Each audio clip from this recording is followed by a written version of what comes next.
Hello, gay men, and welcome to Coming Inside Out. I am John Derler. I'm Brian James. Brian, how are you? It's been a while. It has been a while. Happy Thanksgiving, buddy. Huh? Happy Thanksgiving to you. Did you have a good one?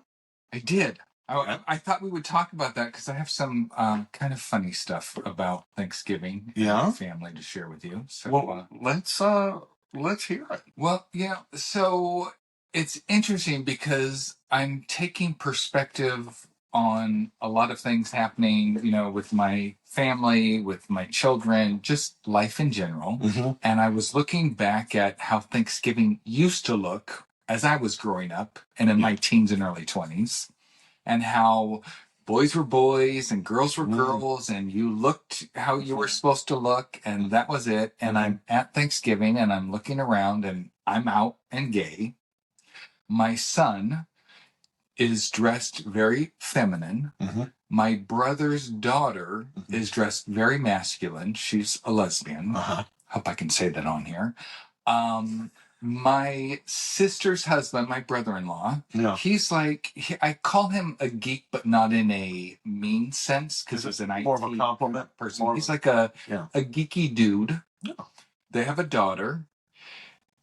He went with her to get a pedicure, so he has his toenails painted 2 different colors. All right.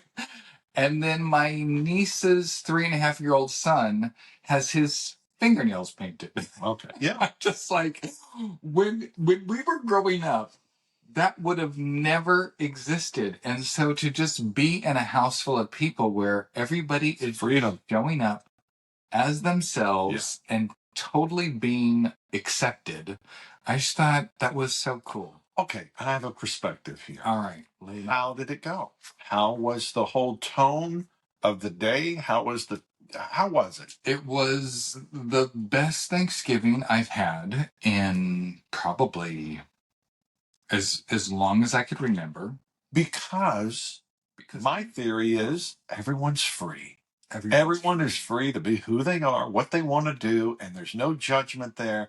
And how beautiful is that? That's a great Thanksgiving. I think that I wasn't worked up. I didn't go there charged, because when I see my family, a lot of times I'm charged. But I wasn't charged because I was missing my younger son, because we didn't get to see him. He's at training in the Marine Corps. So we didn't get to see him. So I just wanted to love on my older son and just be grateful to be with those that I was able to be with, because I didn't have him with me. That's fantastic. That's fantastic. What did I do? I'm glad you asked. Glad you asked. Thank you. What did I do for Thanksgiving? How was mine? No, it's interesting, and maybe some people can identify to this. I was planning on not having Thanksgiving with my future ex-wife here, and the boys. I thought, you know what? We've been doing this for the last 8 years. Those of you who are just joining us, I haven't officially divorced yet, but we're there. We've served each other, and it's happening. And I thought maybe this time I'll just let them have their Thanksgiving, because I took the boys before Thanksgiving. I took the boys last week. Before Thanksgiving, took them to Vegas. I saw the pictures of the football game and everything. We went to the football. We went to the Raiders game, and it was an event because, I've got one of my best friends, and he's a business partner of mine. He has a private suite. Wow. In the Allegiant Stadium. It looks sweet. It looked, I saw the photos. It looked like a good time. It was a great time. So I got to bring the boys, and then one of my good friends, he always gives us tickets to the USC game, and then a buddy of mine there. And I was under the impression that the suite, because the suite holds 22 seats privately, and then you have the bar in the back, and then you have, anyway. It was just us. No one else was there. I mean, I could have invited so many more people, because this much. I mean, not a lot of people get to do this, and it was lovely. The boys, we did that, and then we went and played Top Golf. I don't know if anybody's ever done Top Golf. That's fun, and they just loved Vegas. We had such a great time. I had a really good time with my boys. So I thought, okay, we had our one-on-one time, and I would have been okay to let Jill have the boys. but then she goes, "Well, do you want to come?" And I go, well, "Yeah, I guess I'll do it." And I did it, and we got in an argument. I'm like, "Oh fuck," Was it just the four of you? It was just the four of us. Okay. And Jackson and I went and volunteered that Thursday morning over at the American Legion for the veterans. Okay. He and I did that, and then Jill and Liam were going to go ahead and cook. And that was it. So we get back, and we had already. She goes, "Yeah, take him. He's not going to help. Jackson's not going to help in the kitchen. Take him." I did. We came back, and then Jackson and I are just chilling out watching TV, and then she gets pissed because we're laying around not doing the things. So, and I'm sorry I took a big circle to get to this point, but I'm like, wow, I don't want to do this anymore. I get that. And so I'm glad to hear that you had the freedom. It's a new one. It's a new beginning. And I know, and maybe there's some of you out there thinking like, when am I going to do this, or what am I? It's going to happen. But I was excited because I know probably next year it's not going to be like that. Yeah. And so, all right. Well, I spent 2 Thanksgivings by myself. One Thanksgiving, my family rented a house, and my ex-wife went, and I didn't want to go with her. Yeah. So I'm like, you know what? You go. I have my dog, so it was going to be hard for me to go anyways. Yeah. And then I think it was last year, I just was not feeling it, and I took my dog and I went to the beach. For Thanksgiving. And my ex I've shared this before, is very close to my family. She's known my family since junior high school. Okay. So she is as much a part of them as I am. Right. So I was like, you know what? I'm just going to let her go and spend time with the family. With your family? Yeah. Because she's known them since junior high school. Love it. No, look. So she went, and I took my dog, and I just went to the beach. You did your thing. And I did my thing. But yeah, we were all there together this year. And well, that's fun. Seriously, I think that was, I'm glad you shared that, because your brother-in-law had the toenails painted. Everyone was just, traditionally, you just do you have, I want to ask you this, do you have the biggest, because this is what I did with my family, since we're not all together there in Texas. We group text. I go, what's one of your most favorite memories of Thanksgiving growing up? What was good about it? What was your memory?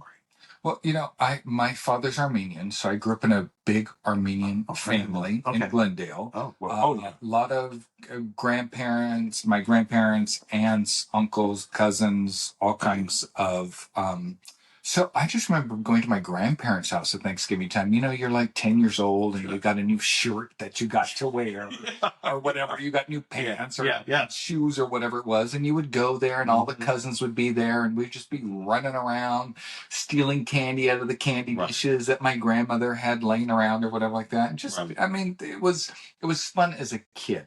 Those were my best memories of it. It is, because there's no hang-ups there. Yes. You're just a kid, and you should enjoy yourself, which maybe you were a kid again this last Thanksgiving. You enjoyed yourself. It was interesting because, since we've put this on my personal Facebook page and we've been promoting this podcast, my niece came up to me. She's like, "Oh, I'm really enjoying your podcast." My niece said that to me, and I said, "What? You're listening to my podcast?" She's like, "Oh yeah, I listen to your podcast." And so, like, a wave of anxiety came over me, and I thought, "Oh, what have I been saying on that podcast?" And then my mom told me that she's listening. Your mom's listening? That's great. And my older sister comes walking out. She's like, "Oh, where is it on YouTube? I want to listen to it too." And I was like, "Oh my God, my family's listening to this podcast." But that's, you know what? It's funny. It's so funny. Your niece, my nephew, texted me, "Oh my God, Uncle John, I've been listening to your podcast. Me and," I think her name's Diane. Oh, sorry. Oh, well, you're probably listening. Is it Diane? Blake, correct me if I'm wrong. Sorry. But they're, in Tyler, they have a horse farm, and they're just like, listen to my podcast and go, "Uncle John, I love it. It's great." Isn't that crazy? I never thought that we would have people that this didn't relate to directly, listening to it. But yeah, I think it does. I think it does. And you know what? I kind of prejudge the younger generation of that. They're like, oh, this is cool, and I'm like, and I just like you, I'm like, oh my god, what have I said? What you know? I think we've said it all. This last episode was the most we've said. Was it? I don't remember. I was asking for a friend. Remember? I do remember. I do remember. That was for a friend. So yeah. So Well, go ahead. I'm gonna bring something up. Yeah. I've had two friends that I've known since, one of them since preschool, the other one since first grade. Everybody else that's in my life has kind of come into my life as I've had kids or through work, but these are two people that I've known my entire life. One of them has been reaching out to me since COVID, and I have been blowing him off. I've like blowing him? No, he lives in another state, but he was texting me, and I'm like, oh, I'm so busy, I'm sorry. And then he's calling me, and hey, listen, I'm over here, and I can't talk. Who is this again? This is the guy that I've gone to school with since kindergarten. Kindergarten, okay. He found out through Facebook that I came out as gay. I never told him. And I have had avoidance with him. And what I wrote down here is being abandoned by others versus being the person that abandons relationships. A lot of men get abandoned by people when they come out as gay, but I'm realizing that I've abandoned people since I came out as gay. And I'm like, holy shit. So this guy starts texting me like a couple weeks ago. He's like, hey, I really want to talk to you. Hey, come on. You know, what's going on? And whatever. And he's like, oh, I thought you met somebody and they would be jealous if you had another male friend. And that's why you weren't getting back to me. And I said, no, I just really didn't want to explain myself. Kind of. Yeah. And so for 4 years, he texts me, I text him back, he calls me, I'm like, hey, I'm not available. I got on the phone with him 2 weeks ago, had like an hour and change conversation with him. He was so kind and loving to me. Knowing me my entire life, he said the most loving things to me. He also has listened to the podcast because he saw it posted on Facebook and just had the kindest response to me. And I thought, oh my God, because I didn't want to explain myself to this friend, I abandoned the friendship. And I did that for the last 4 years. And I guess some people are worried they're going to come up to their family and the reaction. I was worried that there was going to be a reaction from him. Right. And I didn't want to explain myself. So, no, I know exactly. Yes. I do our have listeners have that? I have it. I'm like tired. There's part of me that's fucking tired of coming out. Yeah. And I've talked to gay people all the time. They're like, it never ends. It never ends, and it's just part of life. And so gosh, yeah, there's a few of my friends on Facebook. I'm sure there's stuff that has, people have seen me or listened to this, but they haven't come back to approach me like, hey, I saw, maybe they know, maybe they don't know. And I'm getting to the point from a family member or other friend. And look, I don't have a book here that I write and tell everyone I've come out. I'm like, did I come out? Did that person? I don't remember. And so if it comes up organically, at least that's where I'm kind of in my head right now. If it comes up organically, then it comes up. But there's a really good friend of mine from 6th grade that, I haven't come out to. And, I talked to him, hey, I'm coming into town, but just haven't, All right, so you still talk to him, but you haven't come out to him. Right. All right, this guy knew that I had come out, but I've been avoiding. But you avoided. Okay, but so that's interesting. So you're still hiding part of yourself because you're not sharing with him. I'm just, Why is that? Is it embarrassment? Is it shame? Is it you were not truthful with him? And I'll tell you what, there's part of, I'm just tired of coming out. Okay. Fuck.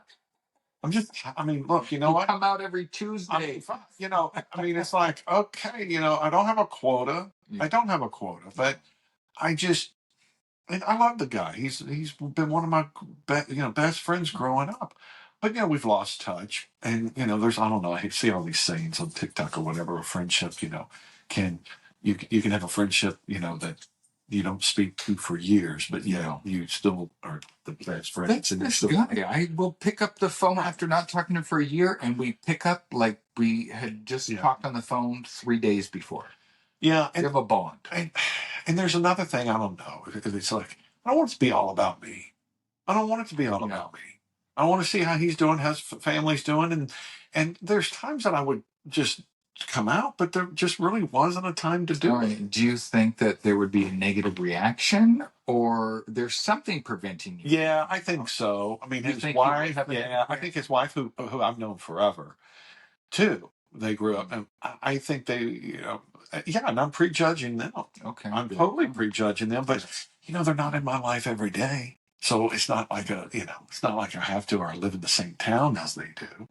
So, there's part of that. Yeah.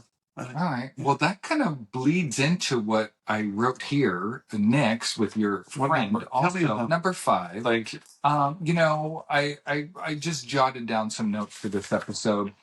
I have so much love for my children that I could never turn my back on my kids. I love them so much. And that, if there's somebody that turns their back on us, it's not about us. Right. It's about them. Sure. You're right. And we personalize and internalize this as, they've abandoned us, they've left us, they hate us, they whatever. We prejudge them. Just like my friend and his wife. Prejudge them. That they're going to turn their back on you. No. Or that your relationship is somehow going to shift from that. Yeah. But in reality, it's not about us. It is about them. Yeah. Yeah. I get and, I look at my Facebook Messenger all the time. Of course you do. You don't look at your Facebook Messenger, and there are so many. I'm like, every day I'm chatting with like 2, 3, 4 people that are listening to the podcast. I'm developing friendships with these people. Well, they don't have mine. Do they have mine? All they have to do is go John Durler and send you a private instant message. I don't think and you would. Well, a lot of them go into spam. You have to go into your spam folder to look for them. And I discovered this months ago, but where's my spam? Yeah, oh boy. You have to go up here. See, you have the red dot. You do have spam. Yeah. Go red dot and then message requests. I don't know. Your phone is so John's print on his phone is so big. You're getting letters per page, not paragraphs per page. That's right. So I can see it. Very different. So here's the deal with this spam folder is like 95% of it is going to be all sex related and whatever. But there's people that reach out to me. Oh, spam. Wait. That's spam. That's spam. That's going to go for a long time. I don't know. It's going to take a while to load up on yours. But so, this is kind of what I wanted to talk about. With these people are sharing with me, their families are not accepting of them. They're in really bad places right now. Yeah. It's the holiday time. Yeah. They're feeling alone. And I thought, as gay men, I came out at 50, you came out at whatever age you came out at, 49. Not intentionally, but we have been deceiving people of who we were, loved ones, our wives, our ex-wives. We were deceiving them for years and years and years. We need to allow them time and space to heal from our deception. And there's a lot of men that come out as gay, and I don't want to say a lot of men, some of the people, and I'll include myself in that, you come out as gay and we want immediate approval and acceptance of being gay. Well, when you've been deceptive with somebody for 30 years, right, they're not going to turn a corner in a day, a week, a month, maybe even a year. And some people, they're kids. Maybe they raise their kids in a way that was not accepting of being gay. And then you come out as gay. Those people need time. Yeah. And we don't get to put the timestamp on how long they're going to be able to heal. But I just thought it was important. It's interesting you say Right? how we deceive them. In a sense, I'm like, oh my God, we lived a lie. Yeah. We lived a lie. I went to Agape this morning. Oh, you did? I did. I went back to this is a church here. Yes. And they're online. If you ever want to go online. And you know what you talked about, Dr. Reverend Michael Beckwith. Yeah, Dr. Beckwith. He talked about you're always changing. Change. And he's talking about change your DNA. Change your DNA. Change who you are. Every day you're changing. Live it, love it. And it's true. It's really true. Or if you're aspiring to do something, that's what he's saying. Change your DNA. Change the way you think. Change. And you have that. And he's talking about the history of how we were or what we were like when we were kids. We're not like that today. Nice. And it was really cool service today. Really cool service. And so I'm digging that. I'm digging that church. Okay. Oh, I love it too. Yes, and they do stream online. I think they only stream one of the services. Yeah. The main one. Which I think that's 11, 10 or 11, maybe. The 11, yeah. But I mean, I'm liking it. I'm really enjoying that. But yeah, take the message. But then I was raised Catholic. What were you raised? I was raised so my grandparents were Presbyterian, but I did not. That's Catholic as well. Yeah, I didn't grow up in a religious house. Well, when you talk about changing, look how much the more you allow yourself to be your true, authentic self, I think the more you change. Yeah. Look how much we have changed. Look how much a lot of our listeners have changed. We've freaking come out as gay, talk about changing our DNA. Well, right? Well, that's why I brought it. I'm like, wow, I totally changed my DNA. Yes. By coming out, being truthful, and yeah, it's like did we we deceive so many people? And there's my nephew calling me right now. Oh, what if this isn't live? But if it was live, we could have had a caller. We could have had our first calling. Oh, he's my godchild too, because I was raised Catholic, and he's my godchild. Right. He's a good young man from Texas. He's from Texas. He's such, and he was so loving. I mean. Because I want to cry right now. He's like, I'm so proud of you, Uncle John. I'm so proud of you, just being who you are. And I would have projected him of possibly being upset about it. So that's a perfect example of us prejudging everyone or anyone. Yeah. And it is what it is, And if you're going to come out to them, if you're going to share your authenticity with them, keep in mind that they need the time to process. Just like I said with my brother. My brother coming out. Do you have 30 seconds or 1 hour, whatever it was? Yes. But what was great about it, I kept telling them, for those who haven't heard me before. So I was coming out to my brother. Now, coming out to my brother would be like coming out to your father. Because my older brother was like my father growing up because my dad was gone. And so there's that, brother relationship. But there was also that parent-child relationship. And I was like, oh, my God. He's like one of the last ones that I was going to tell. And I texted him and I said, hey, he's back in Texas. I'm here in LA. Hey, brother, do you have 30 seconds or an hour or an hour to get on the phone with me? Because this is when I was going to come out to him.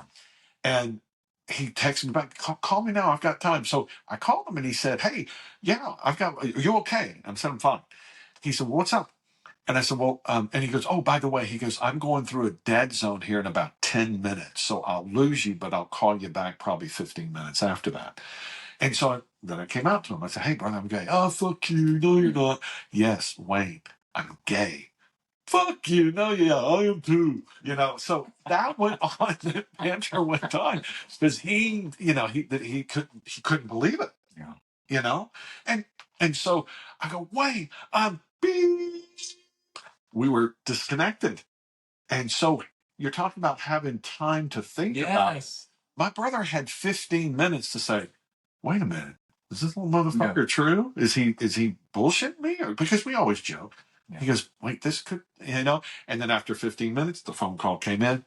Hey, are you serious? And I'm like, yeah, brother, I am. He goes, it was fine. It was all good. It was just, it was great. And, but you're right.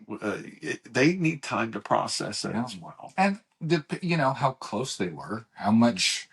None of us deceived intentionally.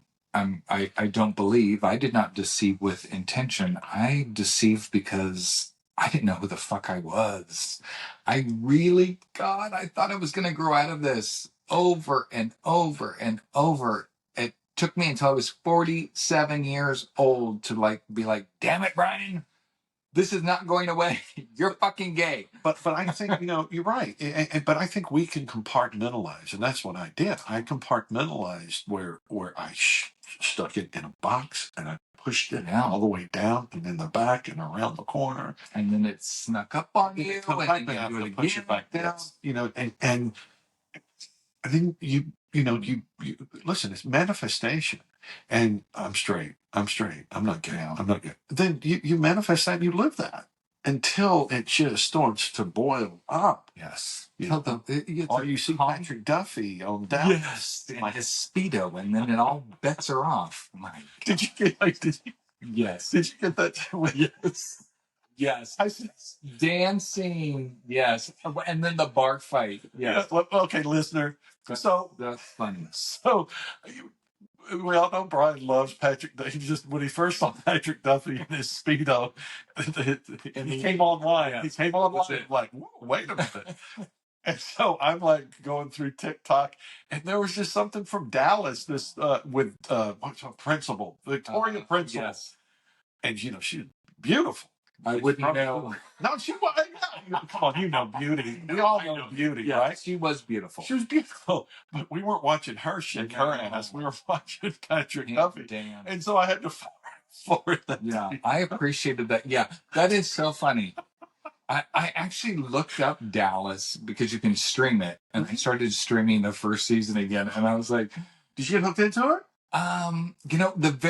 This is very off topic. The very first house that we're using is different than the house that they used. No, exactly. That was yes. That was not their house. The original house. That was some other house.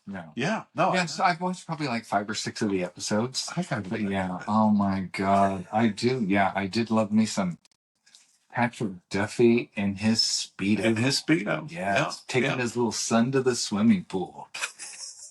God damn it. That's when I knew. Yeah. But, well, I knew that I was attracted to him, but I had no idea what that meant. But see, that's the other thing, too. We all see beauty. We all, in a certain way. And we can appreciate it. I mean, doesn't mean you have to go fuck them, But you see, like, look, man, a lot of straight men check other men out more on a competitive. I think this is my theory. Okay. And I could be wrong, but because when I was straight, working out with straight men, they're like, oh, look at that fucking dude. Oh, it's more of an admiration or jealousy of it. And I'm like, just a competitive macho. Well, I think it is a competitive macho thing. I mean, look, women look at other women. Oh, and yes. It's nothing sexually. It's like, they're admiring, or judging. Or they're like fucking judging. Cat nails. Like, I think it's across the board, but I think it's across the board with men and with them and they. The them and theys are doing it now, right? I think we all do it. We all do it, just to a certain, level. I agree. I agree with that. Yeah. Yeah. Although, if you talk about the gym, I keep saying this because it's true. Yeah. The gym is a gay man's church. Oh, yeah. So you get all these hunky, good-looking men in there. Yeah. And they're there in their tight shorts and their little tank toppy shirts or their even in the steam rooms. The steam rooms, I haven't had an experience in the steam room. When I was in the sex addicts group. That I would visit, I was part of. If you are man or woman, I mean, it would be if you're attracted to men, you don't go into the wet spaces. Don't go to the wet spaces. Oh, wet space. Wet space is the shower. All right. The jacuzzi. All right. Or the steam room or the sauna. Wow. Because that is a definite trigger to act out and to have sex because the gyms, like you said, I mean, it's It's all happening in the shower. Okay. Wow, it's not happening to me in the shower. Let me ask you a question. I'm going to ask you a question. You don't have to answer this because not everything that John and I talk about do we, I don't know everything about you. Right. You talk about being in a sex addicts group. Yeah. You joined that to pacify your wife at the time because you were coming out as gay, or did you feel at the time that you were truly a sex addict? I didn't know what a sex addict was, and I went to I didn't to what did you say, Pat? Oh, appease. Maybe I use the word appease. Yeah, appease. Appease. I went there just to get help because I wasn't and I'm embarrassed. I was not faithful. I was not faithful. But does that make you a sex addict because you weren't faithful? No. No. I mean, my therapist, who's an amazing therapist, she's going to be on, she was like, John, I don't think that you are a sex addict. I think you're just exploring sexuality and who you are. Yes. And so, no, because, I mean, addiction in my book is if it takes over your normal life, it takes over your work, it takes over, and you're not showing up, and you can't, then that's an addiction. Yeah. So it's really how you manage, whoever's, sex, or if you, in the gay community, a blowjob's like shaking somebody's hand as straight. Okay. Wow. We hang out with different people. I mean, seriously, it's like, the gay, it's like, blowjob. Okay, great. Yeah. Oh, what's your name? Yeah. After the fact. And so it's all out there. It's there. I mean, men, come on, men. At least, I'm not going to speak for all men, but I mean, think about the heterosexual men that cheat on their wife. Yeah. And they're out there just trying to, I don't know if it's a primal thing of conquering or doing that. But in addiction, I learned a lot, and I learned. I mean, I was in it for years. Oh wow! I was, and I was probably using it more for therapy, as not to meet guys. No, not to meet. No, I mean, I have met some extraordinary men in there. Extraordinary, gay, bi, straight. It was just. I needed that at the time. At the time of my life, I needed that. You needed community and a connection with sex, because it was part of, because I questioned myself. I didn't know. Okay, am I bi? Am I straight? Am I gay? Well, I know I'm not straight.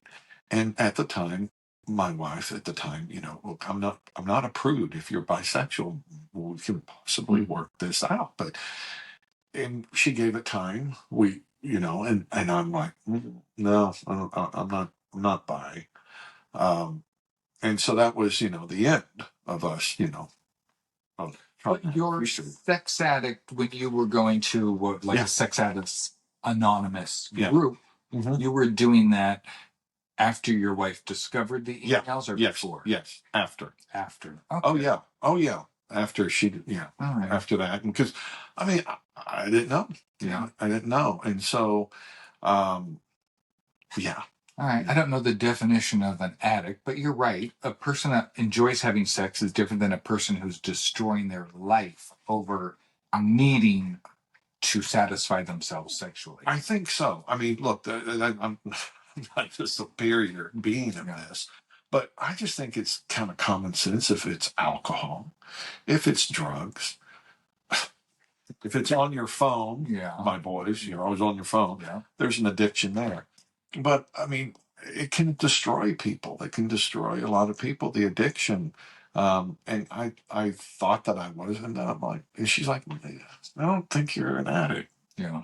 And and I just was educated a little bit more that, at least, I'm not going to say every gay man, has sex all the time, but you look at me.